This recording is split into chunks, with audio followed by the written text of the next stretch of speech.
Joshua Mabuza came home to bury his father, not to fight for the ground he had been born on. But before the funeral convoy reached the family graves, a chain and a padlock stopped everything. That was when a man in a green uniform stepped out of the guard hut beside the gate and said the words nobody in the family was ready to hear. "This land isn't yours. It hasn't been for 10 years. Joshua stared at him, then at the sign bolted to the gate: Greenville Agribusiness, private property, no trespassing, violators will be prosecuted, and his chest went cold. Behind him, the pallbearers set the coffin down on the red dirt road. His mother Anna stood there in her black dress, still holding the framed photograph of William, still not understanding what she was hearing. Welcome to today's story. If you enjoy emotional dramas and the kind of family secrets that only come out when it is almost too late, don't forget to like this video and subscribe for more unforgettable stories. And before we begin, let me know in the comments where you are watching from. Now let's rewind. 36 hours earlier, Joshua had stepped off a plane in Johannesburg believing he was coming home to grief and nothing more. He was 34 now, a chartered accountant working out of Manchester. 12 years he had been gone. 12 years of wire transfers and video calls, of birthday flowers ordered from another continent, of promising his mother he would visit next Christmas and then not visiting. The airport smelled the way it always had. Warm concrete, jet fuel, the faint sweetness of vet coke from a vendor near the curb. Joshua carried one suitcase and a dark suit still folded in plastic. He had not cried yet. That would come later, he had told himself. First there were forms, phone calls, the priest, the transport for the coffin, his mother. His cousin Bengani was waiting at arrivals. They did not speak much for the first several minutes of the drive. Bengani had grown heavier since Joshua last saw him. His hairline was higher, his hands rougher, farmer's hands, the kind William used to have. Eventually, Bengani cleared his throat. "Your mother is holding up." Joshua nodded without looking at him. "And Uncle Donald," a pause. "He is already at the house." Joshua caught the pause but did not ask about it. Not yet. The road to the family farm ran north out of the city, then west into land that opened up wide and dry and golden. Acacia trees, cattle behind wire fences. The long, slow rise of hills Joshua had not seen since he was 22. Every kilometer brought back something. The turn where his father had taught him to drive. The dam where William had swum as a boy. The neighbor's tin roof that used to catch the sun and blind you at 3 in the afternoon. 4 generations. That was what William used to say every time Joshua complained about chores as a teenager. 4 generations of Mabuzas have farmed this soil. You don't quit halfway through a story that long. Joshua had quit anyway. He had taken the scholarship. He had taken the plane. He had sent the money instead every month faithfully, the way sons in his position were supposed to. Rent, medicine, seed, fertilizer, whatever William asked for. Joshua had never questioned the amounts. His father had never asked for more than was reasonable. That was one of the things Joshua had loved most about him. William took only what he needed. The truck slowed at the last rise before the family gate. Bengani looked over. "Cousin, before we get there, there is something you should know." Joshua turned his head. "What?" Bengani opened his mouth, then closed it. "Nothing. Just brace yourself." And Joshua, who had spent the entire flight bracing himself, did not yet know how much further he had to go. The house looked smaller than Joshua remembered. That was the first thing that struck him as the truck rolled up the dirt track. Not older, not shabbier, just smaller, the way childhood things always shrink when you come back to them as a grown man. The tin roof still caught the light. The jacaranda tree his grandmother had planted still leaned toward the porch. 2 goats stood tied to the fence post, watching the arriving cars with the flat curiosity animals reserved for grief. There were already a dozen vehicles parked in the yard. Neighbors, cousins, church women in white head wraps carrying covered pots. The murmur of a wake in its early hours, quiet, respectful, thick with the smell of wood smoke and stew. Joshua stepped down from the truck and immediately a small crowd gathered around him. Hands on his shoulders, voices he half remembered saying his name. Somebody pressed a mug of tea into his hand before he had taken 3 steps. His mother came out of the house last. Anna Mabuza was 68 now. She had lost weight since the last video call. Her cheeks were hollow, her eyes red but dry, and she was wearing the black dress she kept folded in the bottom of her wardrobe for exactly these occasions. She did not run to him. She walked slowly, with the careful dignity of a woman who had already used up most of her strength that week. When she reached him, she put both hands on his face and held him there for a long moment before she said anything. "You came," she said finally. "Of course I came, Mama." She nodded once as if confirming something to herself, and then she let him go and turned back toward the house. "Come, there is food. Your father would want you to eat." Joshua followed her inside. The living room had been rearranged for the wake, chairs pushed against the walls, a framed photograph of William on a small table draped in white cloth, candles, a Bible open to a psalm Joshua could not read from where he stood. And on the far side of the room, standing near the doorway to the kitchen with a glass in his hand, was Uncle Donald. Donald was William's younger brother by 4 years. He had always been the smoother one, the one who left the farm early to work in the city, the one who came back on holidays with new shoes and stories about deals. Joshua had adored him as a boy. Donald was the uncle who slipped you 50 rand when your parents weren't looking, who taught you how to knot a tie, who laughed loudest at his own jokes. He was heavier now, gray at the temples, but the smile was the same. "Nephew." He crossed the room with his arms open. Joshua accepted the embrace. It was expected. He noticed, without meaning to, that his uncle smelled faintly of expensive cologne, the kind that did not belong at a rural wake. "You have grown into a man," Donald said, holding him at arm's length. "Your father was proud of you. He talked about you every time I visited." Joshua managed a small nod. "Thank you, Uncle." Behind Donald, Joshua caught his mother's face for half a second. Anna was watching the two of them, and something in her expression was not right. Not grief, something else, something guarded. She looked away the moment their eyes met. Bangani appeared at Joshua's elbow with a plate. "Eat first. There is time for everything else." Joshua let himself be steered toward a chair. He ate without tasting. Around him the wake carried on in its low, steady rhythm, prayers and murmured stories and the occasional soft laugh at some memory of William. It should have felt like coming home. It almost did. But every so often, Joshua caught his mother watching Donald from across the room, and every time her face closed a little further. Joshua did not sleep well that first night. He lay in his old room, the one his mother had kept exactly as he left it 12 years ago, and stared at the ceiling until the roosters started. The mattress was too soft. The house was too quiet. Every hour or so he heard his mother moving in the kitchen, boiling water she did not drink, opening cupboards she did not need to open. Grief kept its own strange schedule. At dawn he got up and went outside. The air was cold and clean and smelled of dew on maize leaves. He walked to the edge of the yard and stopped at the low wire fence that separated the house plot from what he still thought of as their fields. The sun was just cresting the ridge. In the pale gold light he could see the land rolling away toward the river, rows of last season's stubble, the outline of the old irrigation channel his grandfather had dug by hand. Something was different. Joshua could not name it at first. The scale of the planting was wrong. He remembered the maize going all the way to the tree line. Now it stopped short, maybe 200 meters from the house, and beyond that line the land looked different, cleaner, machine-cut, a single crop stretching in perfect green rows to the horizon. Soy maybe. He had not seen soy on this land before. Bangani came out of the house behind him carrying 2 enamel mugs of coffee. He handed one to Joshua without speaking and stood beside him at the fence. For a while neither of them said anything. "The fields look small," Joshua said finally.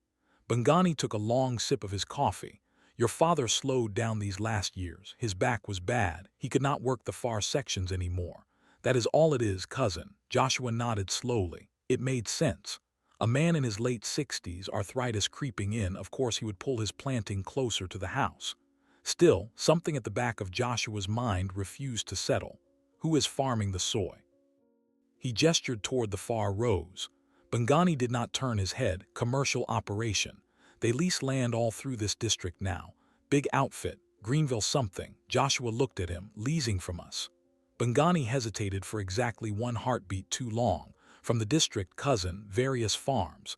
"Come, your mother is asking for you." They walked back to the house together. Joshua let it go. It was the morning of his father's funeral. There was no room in him for anything but the day ahead. The priest arrived at 8. Two men from the funeral parlor arrived at 9 with the coffin, dark mahogany, simple, exactly the kind William would have wanted. Anna had chosen it herself. Neighbors began drifting in again, more of them this time, filling the yard, the men in dark suits that did not quite fit, the women in black with white head coverings. Someone had slaughtered a goat before sunrise, and the smell of the fire drifted across the property. Uncle Donald was everywhere, greeting people at the gate, directing where cars should park, standing close to Anna during the prayers, one hand resting on her shoulder in a way Joshua noticed she did not lean into. Joshua watched him move through the crowd and could not decide whether what he was feeling was gratitude or something more uncomfortable. At 10, the priest called them together for the short service before the procession to the graves. Joshua stood at the front beside his mother. The pallbearers, 6 cousins including Bangani, took their positions around the coffin. William's photograph was passed into Anna's hands. She held it against her chest with both arms crossed over it, the way a mother holds a sleeping child. The priest read from Ecclesiastes, "There is a time to be born and a time to die." Joshua closed his eyes and let the words move through him. When he opened them again, the procession was already forming behind the coffin, ready to walk the half-kilometer to the family graveyard. The road to the family graves ran east from the house, past the old May's crib, along the low ridge where William used to walk in the evenings with his hands clasped behind his back. Joshua had walked that path 1,000 times as a boy. He knew every stone, every dip where the rains cut new channels each season, every place his grandfather had planted a tree for shade. The graves themselves sat under a stand of marula trees on a small rise overlooking the river bend. His grandfather, his grandmother, a great-uncle who had died young. 4 generations of Mabuses had walked this same road behind coffins, and now it was William's turn. The procession moved slowly. The pallbearers set an even pace. Behind them came Anna and Joshua side by side, then Donald, then the priest, then the long line of family and neighbors stretching back toward the house. Somebody was singing. An old hymn, low and steady, the kind of song that had been sung on this land longer than any of them had been alive. Joshua felt the tears come up finally, not sharp but warm, the kind that arrive when a thing has become real and cannot be undone. They walked for perhaps 6 minutes. And then at the second bend in the road, the singing stopped. Joshua looked up. Ahead of the coffin, blocking the road entirely, was a steel gate. It had not been there 12 years ago. It had not been there 12 months ago, judging by the fresh rust bleeding down the posts. A heavy chain looped through the bars, held by a padlock the size of a fist. Beyond the gate, the road continued exactly as Joshua remembered, curving up toward the marula trees. But on this side of the gate, bolted to the top bar, was a green metal sign. Greenville Agribusiness, private property, no trespassing, violators will be prosecuted. A small guard hut stood just off the road on the right side. 2 men in dark green uniforms had come out of it and were walking toward the front of the procession. The taller one held up a hand. "Stop there, please." The pallbearers stopped. The singing behind them died in ragged pieces as one row after another realized something was wrong. Joshua stepped forward past the coffin. Anna followed him, still holding the photograph. "What is this?" Joshua's voice came out flatter than he intended. The taller guard, a man in his 40s with a company badge clipped to his chest, looked at the coffin, then at Anna, then at Joshua. His face did not change, but something in his eyes shifted. The flicker of a man who had been trained for confrontation and was now realizing what he had actually been sent to confront. "I am sorry for your loss, sir, but this is private property. You cannot proceed." Joshua stared at him. The words did not connect. It was as if the guard had spoken in a language he almost knew but could not quite parse. Behind him he heard the murmur begin, the ripple of confusion moving backward through the crowd. "Private property," Joshua repeated. "What are you talking about?" These are our family graves. My grandfather is buried up there. My grandmother, this is Mabuza land. The guard's jaw tightened slightly. Sir, this land belongs to Greenville Agribusiness. It has for 10 years. I have my orders. Nobody passes this gate without written authorization from the regional office. 10 years. The number hit Joshua somewhere below the ribs. He turned to look at his mother. Anna had gone very still. She was staring at the gate, at the sign, at nothing at all, and her face had drained of everything. She was not surprised. That was what Joshua saw. That was what stopped the air in his throat. His mother was not surprised. Behind him, from somewhere in the middle of the crowd, Uncle Donald's voice rose, too loud and too fast. There must be some mistake. Let me speak to them. Joshua turned. Donald was already pushing his way to the front of the procession, one hand raised, the other patting the air in a calming gesture aimed at nobody in particular. His face was arranged into concern, but the sweat on his upper lip did not belong to the cool morning air. Joshua watched him come and felt something inside him grow very still and very cold. Let me handle this, nephew. Donald reached the gate and turned his shoulder slightly, positioning himself between Joshua and the guard. There is clearly a misunderstanding. I will make a call. Give me 5 minutes. The taller guard did not move. Sir, I have my orders. Donald smiled the smile of a man used to being smiled back at. I understand, but you and I both know these things can be resolved. Let me speak to your supervisor. He was already pulling his phone from his jacket pocket. Joshua noticed that his hand was shaking. Uncle, Joshua's voice was quiet. Donald did not look at him. I said I will handle it, nephew. Just give me a moment, uncle. This time Donald looked up. For perhaps 2 seconds, no more, the two men held each other's eyes. And in those 2 seconds Joshua saw everything he needed to see. Donald's face did not confess. It did not have to. It was the face of a man who had been rehearsing an explanation for 10 years and had just realized the audience was not going to sit through it. Joshua turned away from him and walked back to his mother. Mama, Anna was still staring at the sign. He put his hand on her arm gently. She flinched. Not from him, from something further away. Mama, look at me. She looked at him.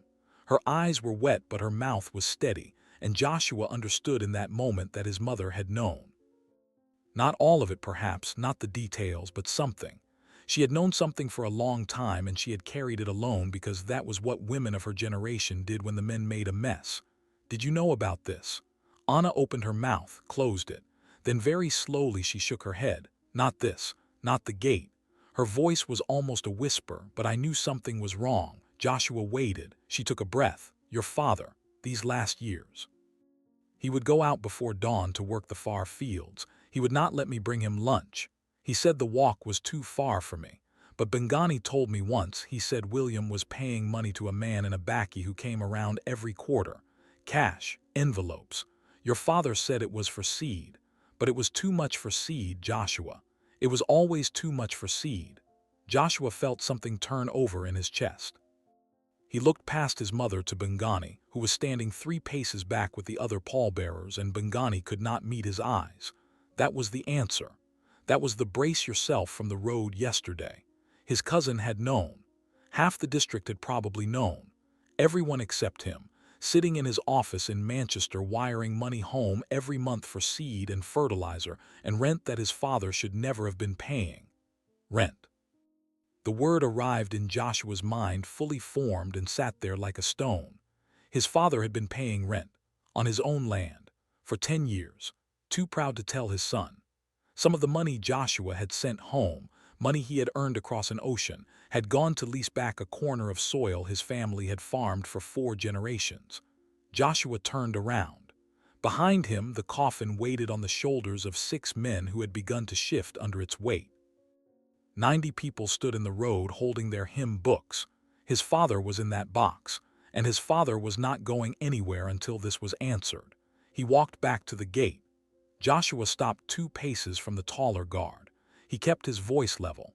He had spent 12 years learning how to speak to men in positions of small authority, and he knew that shouting at this one would end the conversation before it began. I need you to listen to me carefully, he said.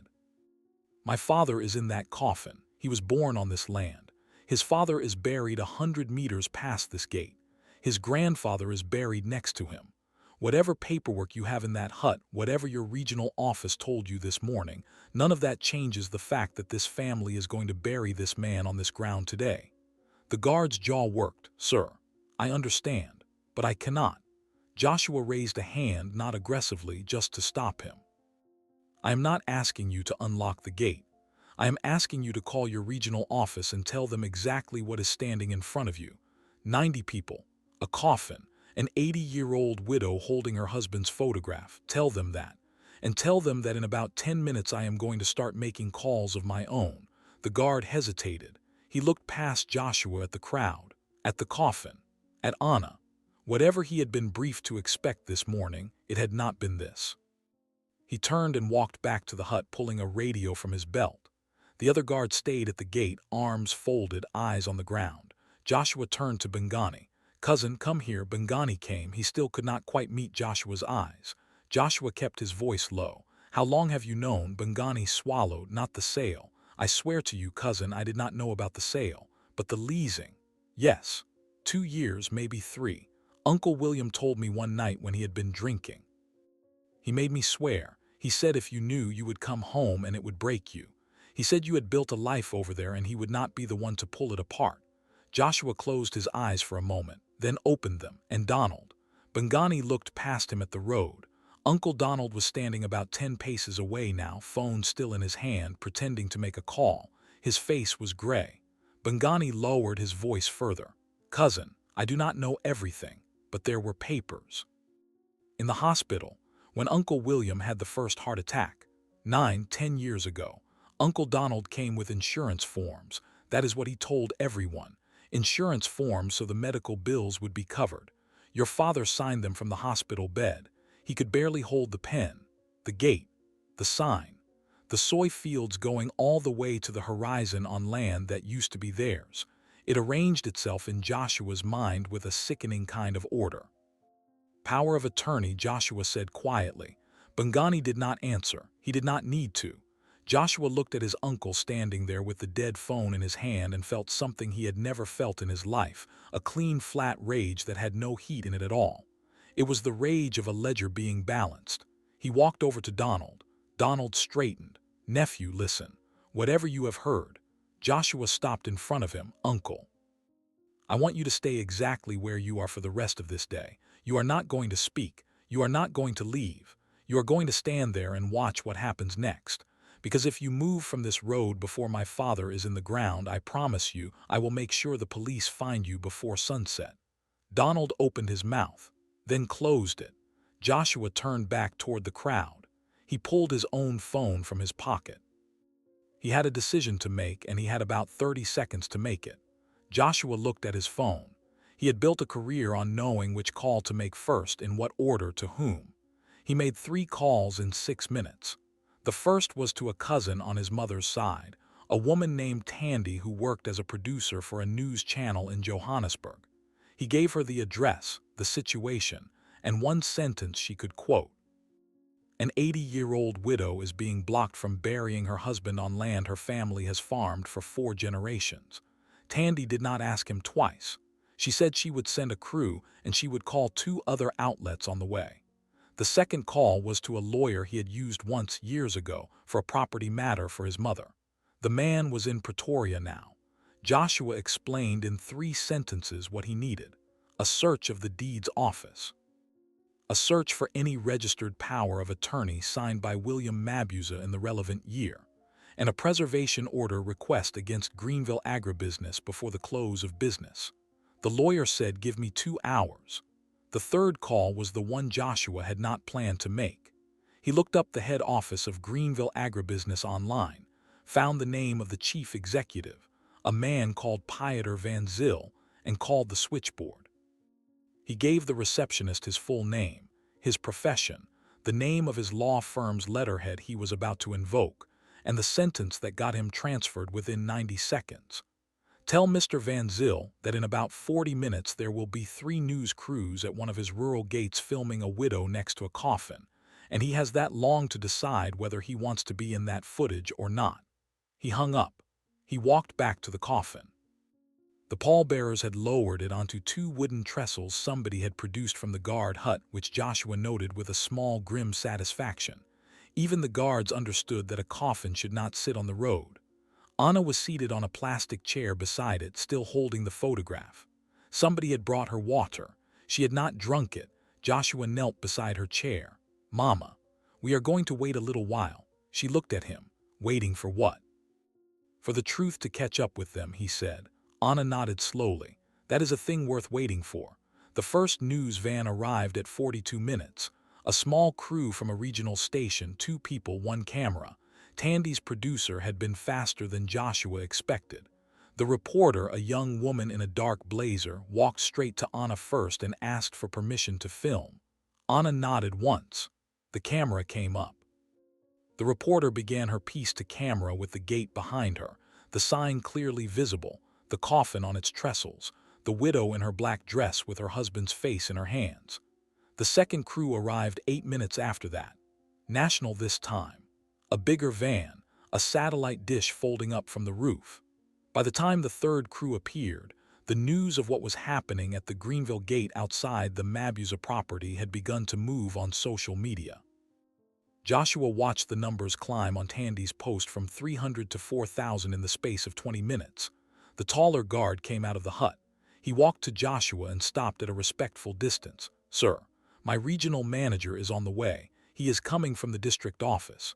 He asks that you do not enter the property until he arrives." Joshua nodded once. "We are not going anywhere." At the 90-minute mark, 3 vehicles came down the road from the north.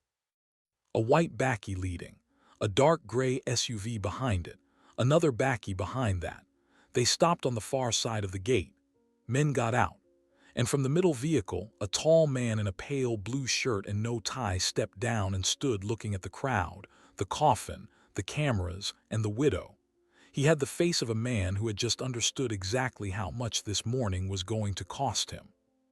Pieter Van Zyl was in his early 60s, silver-haired, sun-weathered, the kind of executive who had worked his way up from a family feedlot in the Free State and still preferred a bakkie to a company car. He stood on the far side of the gate for perhaps 10 seconds, taking it all in. Then he walked forward, unlocked the padlock himself with a key from his own pocket, and swung the gate open just wide enough to step through onto the road with the family. He did not walk to Joshua first. He walked to Anna. He removed his hat, held it against his chest, and lowered his head slightly. "Mama," he said in Afrikaans, then again in English, "I am very sorry for the loss of your husband." Anna looked up at him. She did not stand. She did not smile. But she inclined her head once, the smallest acknowledgement a widow could give, and Van Zyl accepted it as if it were a great courtesy. Then he turned to Joshua. "Mr. Mabuza, Van Zyl." He put out his hand. Joshua took it. The handshake was brief, firm on both sides. "We need to talk," Van Zyl said. "Yes, we do," Joshua answered, "but not here." Van Zyl glanced at the cameras clustered at the edge of the road. The reporters had gone quiet, sensing that whatever was about to happen would be worth filming without narration. Van Zyl looked back at Joshua. "Walk with me." They walked 10 paces up the road toward the gate, out of earshot of the crowd but well within sight of the cameras. Van Zyl spoke first. "Mr. Mabuza, I got your message 40 minutes ago. In that time I have had 2 of my people pull the file on this property." He paused. "What I am about to tell you, I am telling you because I think you have already worked most of it out.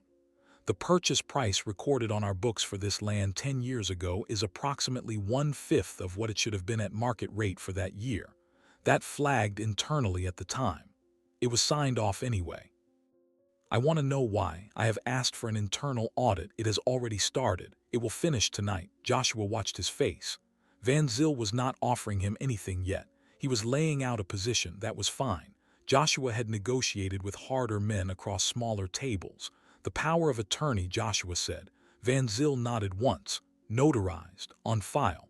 My people are looking at the notary now. There is a name on the document I do not like the look of. A notary who lost his practicing certificate 6 years ago for exactly this kind of thing. If the notarization is invalid, the power of attorney is invalid. If the power of attorney is invalid, the sale is void." He looked directly at Joshua. "I do not need to explain to you what void means." Joshua kept his face still. "And if the audit finds what you expect it to find?" Van Zyl put his hat back on. "Then by the end of business today, I will have my legal team draft a rescission of sale. We will return the title to your mother. We will absorb the loss. I will not be able to make you whole for 10 years of lease payments your father made under duress. That will have to come from wherever it came from. But the land will be Mabuza land again by close of business, and this gate will come down before I leave this property tonight." Joshua looked past him at the sign bolted to the gate. "Why?" he said. Van Zyl held his gaze. "Because there are 3 cameras behind you, Mr. Mabuza. And because when my grandfather was buried, my father buried him on our own farm, and I know what that is worth. In that order. I'm not going to lie to you about which one weighs more." Joshua almost smiled. It was the first honest thing anyone had said to him in an hour. Joshua stepped back to the coffin. The pallbearers were watching him. The crowd was watching him. The cameras were watching him. He held up one hand and the murmuring dropped away. "Mr. Van Zyl of Greenville Agribusiness has agreed that this family will bury this man on this land today," Joshua said. His voice carried in the still air. "The paperwork will be settled later. The gate will be open now." A sound went through the crowd that was not a cheer. It was something older than a cheer. A long, low exhalation, the sound of 90 people who had been holding their breath without knowing it. Anna closed her eyes. Bengani reached across and squeezed his shoulder. Van Zyl walked back to the gate. He said something quietly to the taller guard. The guard nodded, unlocked the padlock a second time and pushed the gate wide open. Not just wide enough for a person. All the way open. The chain fell to the dirt. The green sign that said private property and no trespassing hung above nothing now and looked suddenly small. The pallbearers lifted the coffin from the trestles. The priest, who had been standing silent for 2 hours, opened his prayer book again and found his place. The hymn started up somewhere in the middle of the procession, low at first, then stronger, the same old hymn that had stopped at this gate at 10 in the morning and was now going to finish the walk. Joshua turned to look for his uncle. Donald had not moved from the spot on the road where Joshua had told him to stand. He was still there, phone in his hand, jacket hanging open, watching the gate swing wide. For a moment their eyes met across the crowd. Joshua did not speak to him. He did not need to. He turned his back and offered his arm to his mother. Anna stood. She took her son's arm on one side. She held William's photograph in the other. And they walked through the gate together at the head of the procession, up the road toward the marula trees. The graveyard sat on the small rise exactly as Joshua remembered it. His grandfather's headstone weathered gray. His grandmother's beside it, the letters of her name softened by 30 years of rain. A great uncle a little further back under the second tree. And the fresh grave, dug that morning by cousins with spades, waiting in the red earth beside them. The service at the graveside was short. The priest read the committal. The pallbearers lowered William into the ground on ropes, slowly, the way it had been done in this family for 4 generations. When the coffin was down, the priest looked at Anna. Anna stepped forward to the edge of the grave. She was a small woman and she looked smaller at the edge of that hole, but her back was straight. She bent down. She picked up a handful of the red soil in her fingers. She held it for a moment and Joshua saw her lips move, though he could not hear what she said. Then she opened her hand and let the soil fall. It landed on the wood of the coffin with the softest possible sound. William Mabuza's own soil, falling on William Mabuza's land. The sun was starting to go down. The sky over the river had turned the color of old copper. One by one the family stepped forward and dropped their own handfuls of earth. Bengani, the cousins, the neighbors who had known William since childhood, the women from the church. Joshua was the last. He knelt at the edge of the grave. He picked up a handful of the red earth. He held it for a long moment against his chest. Then he let it fall and he said the only thing he could think of to say, quietly so that only his father could hear it. "I am home, Baba. I am sorry it took me this long." Joshua stood up from the graveside slowly. His knees were stiff from kneeling in the red earth and his suit trousers were dusted the color of the land. He did not brush them off. He turned and looked back down the slope toward the gate. Donald was still there. He had not moved. He was standing just outside the fence, on the wrong side of the gate that had been swung open for everyone else, and nobody had invited him through. He was watching the burial from behind the wire. The taller guard was standing a respectful 3 paces away from him, arms folded, not saying anything but not moving either. Whatever Van Zyl had said to that guard before he left, it had included Donald. Joshua looked at his uncle for a long moment. Donald did not look away. Something had gone out of his face over the course of the afternoon. The smoothness, the salesman's ease. What was left underneath was older and smaller than Joshua had ever imagined it could be. A man watching his brother be buried on land he had stolen from the outside of a fence he had caused to be built. There was no punishment Joshua could invent that would improve on it. The lawyer called at 7 that evening. The audit had finished. The notarization was invalid, exactly as Van Zyl had suspected. The notary in question had been struck off the roll years ago. The sale was legally void. Van Zyl's legal team had already drafted the rescission, and it would be filed with the deeds office on Monday morning. The land would be back in Anna Mabuza's name by the end of the week. Criminal charges against Donald and against the disgraced notary would follow. The lawyer said Joshua should not expect quick results from the courts, but he should expect results. Joshua thanked him and hung up and did not tell his mother the details that night. There would be time. The gate came down the following Tuesday. 2 men from Greenville Agribusiness arrived with a backy and an angle grinder. They cut the hinges. They rolled the steel frame onto the back of the truck. They unscrewed the green sign that had said private property and drove away with it. Where the gate had been, there was now only a scar in the dirt and 2 empty post holes, which Bengani filled in with his own hands the next morning. The soy in the far fields would be harvested by Greenville under a transitional agreement, and the land would come back to the family in the spring, ready for whatever Anna decided to plant. She said she wanted maize on the near sections again, the way William had grown it. Bengani said he would work them with her. Joshua did not go back to Manchester that month. He did not go back the month after either. He took an extended leave, then a longer one, and eventually his firm agreed to let him work remotely 3 weeks out of every 4. The other week he spent on the farm. He rebuilt his old room. He replaced the mattress. He set up a small office in the corner where he could take calls at odd hours to match European time zones. His mother made him breakfast every morning he was there, and he ate it, and he did not tell her she did not need to. Sometimes in the evenings, the 2 of them walked out to the graves together. They did not always speak. They stood under the marula trees and watched the light go down over the river, and Anna would put her hand on the top of William's headstone the way a woman might put her hand on her husband's shoulder, and Joshua would stand a step behind her and let her have that moment. 4 generations of Mabuzas had walked this land. His father had been the 4th. Joshua understood now, finally, that he was the 5th. If this story moved you, please give it a like and share it with someone who needs to hear it. Subscribe to the channel for more stories about family, second chances, and the truths that come home just in time. And leave a comment telling me, is there a piece of land, a house, or a place that has shaped your family for generations? I read every comment. Thank you for watching, and I will see you in the next story. Peace.